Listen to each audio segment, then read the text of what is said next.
De nouvelles vagues de déplacements au Soudan suscitent l'inquiétude des organisations humanitaires et des médecins locaux. Ces derniers avertissent que l'afflux de personnes accroît la pression sur des camps déjà surpeuplés et confrontés à des ressources limitées. Nous avons marché dans les rues pendant 2 jours à pied. Si les voitures des forces de soutien rapide vous trouvaient, elles vous battaient. À Karni, nous avons marché pendant 8 heures. Dans la rue, nous avons vu des coups, des viols, des fouets. Ils fouettaient les gens avec des fouets et d'autres choses, n'importe quoi. Ils écrasaient même les gens avec leurs voitures.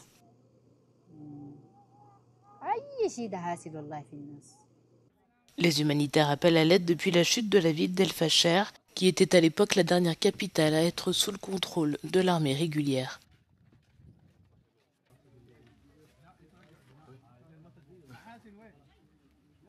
Nous avons vécu une très grave crise à El Fasher à cause des bombardements continus des drones, de l'artillerie et des balles tirées au hasard.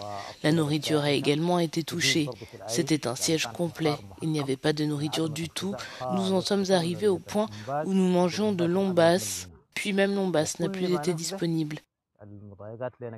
Les forces paramilitaires de soutien rapide ont pris le contrôle de la ville le 26 octobre et forcé depuis des milliers de civils à trouver refuge dans la ville voisine de Tawila, à 70 km de là. C'était une tragédie dans les rues. Il y avait des cadavres, des gens qui s'effondraient à cause de la marche, de l'épuisement et du harcèlement. Ils demandaient de l'eau. Si vous en aviez, vous leur en donniez, sinon vous les laissiez dans la rue, femmes et enfants.